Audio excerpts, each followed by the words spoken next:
is not the only way that's going to be. So if Jet's on his knees, right? Like, so I'm kind of implying that I'm going to be playing this guard. He's going to be starting on his knees. And this is a fairly common thing to do, right? Is to kind of come in here and get a hook into his body here. Now, from here, if I can get the arm drag, I will, right? And I get it across his body. Now, from here, for this sweep, it's really, really critical that we become one person here, right? So what happens a lot of times is people think about this as I'm pulling my opponent on top of me. And so here's what's kind of happen if you allow that to happen is that people will fall. Don't help me. Don't help me. Please don't help me. Is that they'll do this. Right? Versus me connecting with him and trying to make us into one small cylinder. So what's going to happen here is when I come back, I'm going to keep him connected and I'm going to bring him all the way up here so that he's as high up on my shoulders as I can. And I do that by bringing my knee close to my body.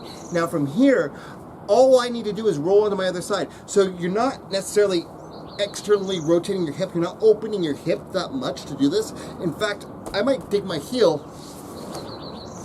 and I'm just going to try to move this hip from over here to over here. Right? So I scooch in, get that arm drag, connect, and I'm hugging him because he's my husband and I love him very much, and I'm not going to let him go. So, right? See how easy that was? That was so fluid, so easy, simply because we were one unit, not because, you know, he's 130 pounds and I'm a big Goliath type.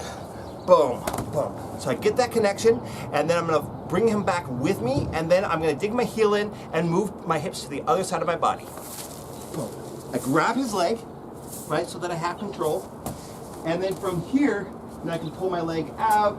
I could come up into the half guard, I could do all kinds of things. A lot of times, I'm in a little bit of a weird position. Okay, so normally when we do this sweep, it's going to be from the scissor sweep, right? So I get here, he pushes my leg down, I grab his arm and drag it across, and it's here. And it's very gentle, it's very nice, and, you know.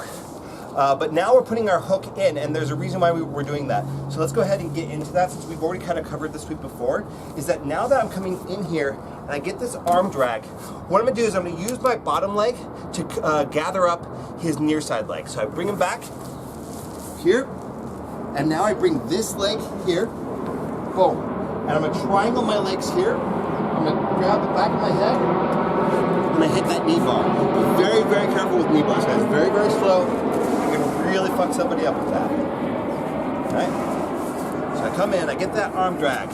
Usually it's going to be in the same move. If I can get that arm drag in first, it's probably going to be easier, but then you're competing with your knees, so it's not necessarily always going to be easy. The other thing is, it's like, I could be in this butterfly position. I could be, you know, getting to a regular butterfly position, dropping that hook in, grab, grab, here, right? So a couple different ways that you can end up in this position. All right, so once I get down, I'm going to kick my hooked leg straight up. I'm going to gather the bottom leg with my bottom leg, scooch under. Notice I'm controlled here. I'm not dropping him on his head. Very carefully, guys. Here, boom, and hit that knee bar.